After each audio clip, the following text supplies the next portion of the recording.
நான் உங்கள் பொன்னுசாமி பேசுகிறேன். நம்ம இந்த பதிவில் என்ன பார்க்க போகிறோம்னு பார்த்தீங்கன்னா, ரீசெண்டாக சுடுகாட்டு சூனிய பேய் அப்படின்ட்டு ஒரு வீடியோ ரிலீஸ் பண்ணோம் நம்ம சேனலில். அந்த சேனலில் வீடியோ ரிலீஸ் பண்ண பின்னால் அந்த இடத்துக்கு போயிட்டு வந்த பின்னால் ரீசெண்டாக இப்போ ஒரு வாரமாக நம்ம வீட்டில் நடந்த அமானுஷ்யமான விஷயத்தை பற்றி தான் நம்ம இந்த வீடியோ பதிவில் பார்க்க போகிறோம். அங்கே போயிட்டு வந்த பின்னால் என்னென்ன நடந்துச்சு அப்படின்னு இதில் நடந்த ஸ்டோரியும் ஃபுல்லாக என்னென்ன ஆச்சு அப்படின்ற மாதிரி அந்த விஷயத்தை பற்றி தெரிஞ்சுக்கலாம் அப்படின்ட்டு எனக்கு இப்போ ரீசெண்ட் என் வாழ்க்கையில் நடந்த விஷயத்தையும் உங்களுக்கு சொல்லலாம் அப்படின்ற ஆசைப்பட்டு இந்த வீடியோ பதிவு மூலியமாக உங்களுக்கு தெரியப்படுத்துகிறேன். அதனால் வீடியோ முழுசாக பாருங்கள். என்னென்னு பார்த்தீங்கன்னா, போய்ட்டு அந்த சுடுகாட்டில் போய்ட்டு அந்த ஆன்மாவை பற்றி ஏவல் பேய் இந்த யாராச்சும் இது பண்ணாங்களே சூனியம் பண்ணியிருந்தாங்க, அதை பற்றி நம்ம பார்த்து அந்த வீடியோலாம் பதிவிட்டு உங்களுக்கு பதிவிட்டோம். அது மூலிமா என்ன ஆச்சு அப்படின்னு பார்த்தீங்கன்னா, நம்ம அந்த ஆன்மா என்ன பண்ணுச்சு, அந்த இடத்துல போயிட்டு வந்ததுனால அந்த ஆன்மாவும் எங்கள் கூடவே தொடர்ந்து வந்துச்சுன்னு. ஆனால் எனக்கு எதுவும் பாதிப்பாகலை. எப்படின்னா, நம்ம ஆன்மீகத்தில் இருக்கிறதுனால நமக்கு எதுவும் பாதிப்பாகலை. வீட்டில் இருக்கிறவங்களுக்கு எல்லோருக்கும் பாதிப்பு பண்ணிடுச்சு. அந்த ஆன்மா பொண்ணுகளை பாதிப்பு என்ன ஆச்சு அப்படின்னு பார்த்தீங்கன்னா, அந்த வீடியோ எடுத்துகிட்டு வந்து பின்னால் ஒரு 2 நாள் கழித்து நம்ம வீட்டில் இருந்த ஒரு 5 கோழி காலியாச்சு. ஏன்னா சூனியம் தான் பண்ணி அந்த பலி கொடுத்து தான் அந்த யாரோ ஒரு ஆள் செஞ்சிருந்தாங்களே, நார்மா வந்து எதிரே எங்கே இருந்துச்சு பார்த்து நம்ம அந்த வீடியோவில் பார்த்தோம் இல்லையா, அதுக்கு பலி பூஜை மாதிரி நம்மக்கிட்டேருந்து வந்து அந்த உயிரை அடிச்சிருச்சு. அந்த 5 கோழி என்ன நோயின்னு என்னன்னு தெரில. அது எப்படி நீங்கள் தெரிஞ்சுக்கலாம் அப்படின்னு பார்த்தீங்கன்னா, நான் நம்பலை. நான் இதனால தான் இது நடக்குது அப்படின்றதெல்லாம் நம்பலை. நான் சரி ஏதோ அது நோய் ஏதோ வந்து கோழிங்க சாகிறது அது இது இல்லையா, அதனால் சத்து போயிடுச்சு அப்படின்ட்டு கப்பனாயிட்டேன். சரி அப்படியே கிட்டத்தட்ட ஒரு நாள் மக்கா நாள் ஆச்சு. 5 ஆடு மிஸ்ஸிங் ஆயிடுச்சு.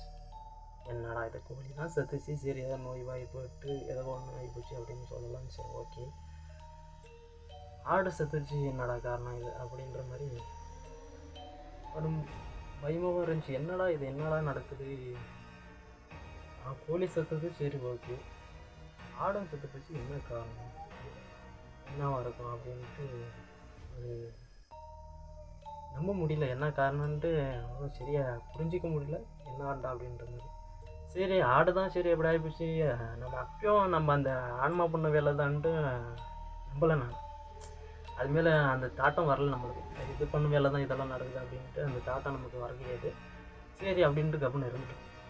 சரி போயிடுச்சு, அது கப்புன்னு ஆகிட்டோம். திருப்பம் ஒரு 2 நாள் கழித்து திருப்பம் அது வேலை காட்டுறதுக்கு ஆரம்பிச்சிச்சு. வீட்டில் பார்த்தீங்கன்னா சவுண்டு கொஞ்சம் வித்தியாசமான சவுண்டு வீடு கேட்குற மாதிரி, வீடை சுற்றி சலங்குன்ற மாதிரி ஒரு சவுண்டு, வித்தியாசமாக ஒரு சவுண்டு கேட்குற மாதிரி வீடை சுற்றிக்கிட்டு. நம்ம வீடு பார்த்திங்கன்னா தனியாக தான் இருக்குது, ஊருக்கு அட்டாச் இல்லை, கொஞ்சம் தோட்டத்துக்கிட்ட இருக்குது நம்ம வீடு. அப்புறம் அந்த ஆன்மா என்ன பண்ணிச்சு, வீடை சுற்றி என் சவுண்டு போடுறது, கொஞ்சம் வித்தியாசமான சவுண்டு கேட்குறது, அது மாதிரி நடந்துகிட்டே இருந்துச்சு. என்னடா இது இருக்கும், நம்மளுக்கு நம்ம அங்கே போயிட்டு வந்ததுனால எதனா பாதிப்பு இது மாதிரி ஆகுதோ அப்படின்ட்டு வீட்டில் கொஞ்சம் பயந்துட்டாங்க. ஏன்னா இவன் போகிற எங்கெங்கே போகிறான், அந்த ஆன்மாவை வீடியோ பிடிக்கிறோம், பேயை பிடிக்கிறோம் அப்படின்ட்டு வீடியோ பிடிக்கிறதுக்கு போகிறாங்க அப்படி இப்படின்ட்டு வீட்டில் கொஞ்சம் திட்டினாங்க. இந்த மாதிரி இடத்துக்கு போயிட்டு வந்ததுனால இது மாதிரிலாம் நடக்குது, சவுண்டுங்க வித்தியாசமாக கேட்குது, இதெல்லாம் நடக்குது அப்படின்ற மாதிரி கொஞ்சம் சொல்லுவாங்க. சரி இதனால் இருக்காது அப்படின்ற மாதிரி கொஞ்சம் நானும் அது சரியாக கேர் எடுத்துக்கல, இது பண்ணிக்குவேன். சரி அப்படின்ட்டு கவனம் வந்துட்டேன். அப்புறம் இன்னும் ஒரு 2 நாள் கழித்து இப்போ கிட்டத்தட்ட விசாலக்கிழமைன்னு நினைக்கிறேன். அப்போ என்ன பண்ணுச்சு, நாங்கள் 3 பசங்க ஒரு பொண்ணு, எனக்கு ஒரு தங்கச்சி பாப்பா ஒன்று இருக்குது, ஒரு 19 வயசு ஆகும். அந்த பாப்பாவுக்கு என்ன ஆச்சுன்னா, அந்த ஆன்மா அந்த துரான்மா வந்துச்சு, நம்ம வீடு பார்க்கும்போது அந்த துரான்மா வந்துச்சு அந்த தங்கச்சி விளையாடுச்சு. அது பார்த்தா வித்தியாசமாக பேசுது, வித்தியாசமாக பண்ணுது அந்த பொண்ணு. சரி என்னடா இவன் தங்கச்சி நல்லாதேமே இருந்தேன், ஏன் இப்படி பண்ணுறாங்க அப்படின்ற மாதிரி ஒரு தாட்டு. வீட்டில் ரொம்ப பயந்துட்டாங்க, என்னடா பிள்ளைக்கு இப்படி ஆச்சு, ஐயோ இது எங்கெங்கே பொண்ணா என்னடா ஆச்சு அப்படின்ற மாதிரி. திடீர்னு நம்ப முடியல. ஒரு ஏன்னா திடீர்னு இருந்த மாதிரி இருந்து நல்லாவே இருந்து இது மாதிரி ஆகுதுன்னா ஒரு நம்மளுக்கும் ஒரு பயம் ஆகும் இல்லையா. திடீர்னு என்னடா இந்த மாதிரி இருந்து இப்படி ஆகிடுச்சு அப்படின்ற மாதிரி எனக்கு ஒரு எனக்கும் ஒரு கருக்கு நான் ஓ இதனால எதனா ஆகுமோ, நம்ம போயிட்டு வந்ததுனால எதனா ஒரு தொந்தரவு இது மாதிரி நடக்கிறதோ அப்படின்ட்டு ஒரு டவுட் ஆகி போச்சு. பார்த்தேன்னா என் தங்கச்சி என்ன பண்ணுதுன்னா பித்து பிடிச்ச மாதிரி அவன் பாட்டுக்கு பணாத்துறாங்க, தம்பாக்கள் பேசுகிறாங்க. தண்ணி சாப்பாடு கொடுத்தா சாப்பாடு தூக்கி போடுறது, தண்ணி கொடுத்தா தண்ணி எடுத்து மூஞ்சி ஊற்றி போடுறது, இந்த மாதிரிலாம் கிரேட்டுக்குள்ளே ஏதோ கொஞ்சம் வித்தியாசத்தை பண்ணி வச்சு நான் திருநீர் கொஞ்சம் அதுக்குன்னு வச்சு விட்டேன். அப்பயும் அது செட் ஆகலை. அது ஏன்னா அந்த அந்த ஏவி விட்ட ஆன்மை என்ன பண்ணுச்சுன்னா அவங்க மேலேருந்து நம்ம கூடவே வந்து வீட்டில் இது மாதிரி பண்ணுது, பாதிப்பு பண்ணுது. சரி என்னடா இது இப்படி பண்ணுது அப்படின்ற மாதிரி நம்மளுக்கு தெரிஞ்சு மாந்திரிகவாதி நம்ம ஊர் பக்கத்தில் இருக்காங்க. அவங்கக்கிட்ட போயிட்டு நான் மட்டும் போயிருந்தேன். போயிட்டு இந்த மாதிரி வீட்டில் எல்லாம் இந்த மாதிரி நடக்குது, இந்த மாதிரி அமானுஷமான விஷயங்கள் நடக்குது, சவுண்டு வித்தியாசம் இருக்குது, தங்கச்சி மேலே வந்து இது மாதிரி பாதிப்பாகிடுச்சு, இது என்ன ஆச்சு. நாங்கள் ரீசெண்டாக ஒரு இடத்துக்கு வீடியோ எடுக்க போயிருந்தோம், சுடுகாட்டுக்கு போயிருந்தோம். அது எடுத்தனால அந்த ஒரு ஆன்மாவை வந்து ஏவல் பண்ணுற மாதிரி ஒரு ஆள் அங்கே பூஜை போட்டிருந்தாங்க, அவங்களே பார்த்தோம் நாங்கள். அது மூலிமா எதனா நம்மளுக்கு பாதிப்பு எதனா வந்துச்சா அப்படின்ட்டு நான் கேட்டேன். அவர்கிட்ட கேட்டதுக்கு அவர் குறி பார்த்தாரு. குறி பார்த்துட்டு அவர் என்ன சொன்னார்னா, உங்கள் கூட தான் நீங்கள் அந்த இடத்துல பார்த்த ஆன்மா உங்கள் கூடவே வந்திருக்கு. நீங்கள் ஆன்மீகத்தில் இருக்கிறதுனால உங்களே பாதிக்கலை, உங்கள் வீட்டில் இருக்கிறவங்களே எல்லோரையும் ஆடு மாடுலேருந்து தங்கச்சி பாப்பாலேருந்து இதெல்லாம் அதுதான் பண்ணுது அப்படின்னா எனக்கு வேறு சாக்காச்சு. என்னடா இது இப்படி ஆகிடுச்சு, நாம் போயிட்டு வந்து நாம் ஏதோ நம்ம எதுக்கோசரம் போனோம், பிடிச்சோம் வீடியோ பிடிச்சும் வந்தோம், இதை போயிட்டு அவங்களே பாதிப்பு பண்ணிடுச்சு அப்படின்ற மாதிரி ஒரு பெரிய ஆச்சு. அந்த ஆன்மா பண்ண வேலை தான் இவளுக்கும் நடக்குது அப்படின்ற மாதிரி அவர் சொன்ன. அப்படி உங்கள் கூடவே வந்திருக்க அந்த ஆன்மா வந்ததுனால உங்களையே தான் தொந்தரவு பண்ணல, உங்கள் கூட வந்தது வீட்டில் வந்து பிடிச்சிச்சு.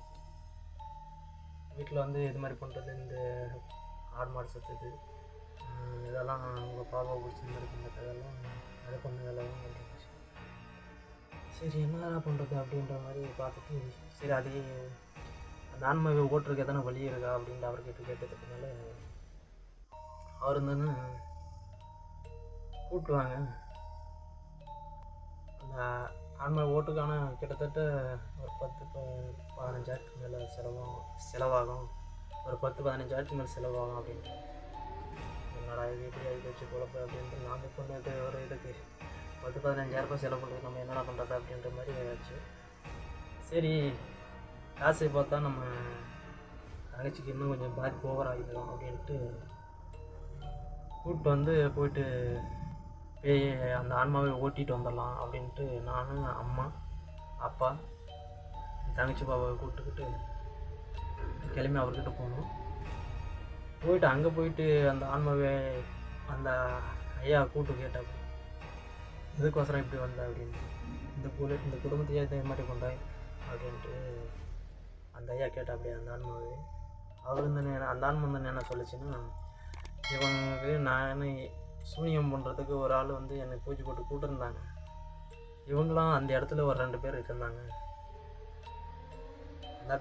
இருந்தாங்க, அவங்களாம் இருந்தாங்க. அவர் என்னை கூட்டாலும் போயிட்டு முன்னால இவங்க கூடவே நான் தொடர்ந்துட்டேன் அப்படின்னு சொன்னாங்க. அப்புறம் வீட்டில் அம்மா வந்து திட்டிருச்சேன், ஒருத்தர் தம்பாக்கள் எங்கெங்கே போகிறீங்க, சுடுகாடு அது இதுன்னு பேய பிடிக்காது பிடிக்கிறோம், போயிட்டு எங்கெங்கே இருக்கிறதெல்லாம் கூப்பிட்டு வந்து வீட்டில் விட்றீங்களா அப்படின்ட்டு அம்மா திட்டிருச்சு. சரி என்னடா இது இப்படி ஆகிப்போச்சு அப்படின்ற மாதிரி அந்த ஆன்மாவுக்குன்னு என்னென்ன வேணும் அப்படிங்கிறதெல்லாம் கேட்டு பலி கொடுத்து திருப்பும் ஒரு கோழி வாட்டருங்க அது என்ன அந்த மாநில பொருள்லாம் நிறைய சொன்னாங்க, அதெல்லாம் வாங்கிட்டு கொடுத்து அதெல்லாம் அந்த ஆன்மாவுக்கு கொடுத்து அந்த ஆன்மாவை ஓட்டி எடுத்துன்னு போயிட்டு சுடுகாட்டில் இங்கே எடுத்துன்னு போய் விட்டுட்டு வந்துட்டாங்க. அந்த ஆன்மா அதுக்கு அங்கேருந்து கூப்பிட்டு வந்தோம். கூப்பிட்டு போயிட்டு அந்த ஐயா என்ன பண்ண அப்படி மாந்திரிகவாதி என்ன பண்ண அப்படி கூப்பிட்டு போயிட்டு அந்த ஆன்மாவை ஓட்டிகிட்டு வந்துட்டார். அப்புறம் கூப்பிட்டு வந்து வீட்டில் ரொம்ப திட்டாங்க, ஏன்னா நீங்கள் போகிறது எங்கெங்கே போய் சும்மா ஐயா அது மாதிரி பண்ணுறீங்க அப்படின்ற மாதிரி எங்களுக்கும் கொஞ்சம் பேஜாராகிடுச்சு. ஏன்னா நம்மளால தான் இவ்வளோ பிரச்சனை வந்து ஆடும் செத்து போச்சு, கோழிங்க செத்து போச்சு, பாப்பாவுக்கு இப்படி பாதிப்பாக போச்சு, நம்ம வீடை சுற்றியும் எக்கச்சக்கமான துரான்மாக்கள் நடமாட்டம் ஜாஸ்தி ஆகி போச்சு. சரி என்னடா பண்ணுறது அப்படின்ற மாதிரி ஆகி போச்சு பழக்கம்.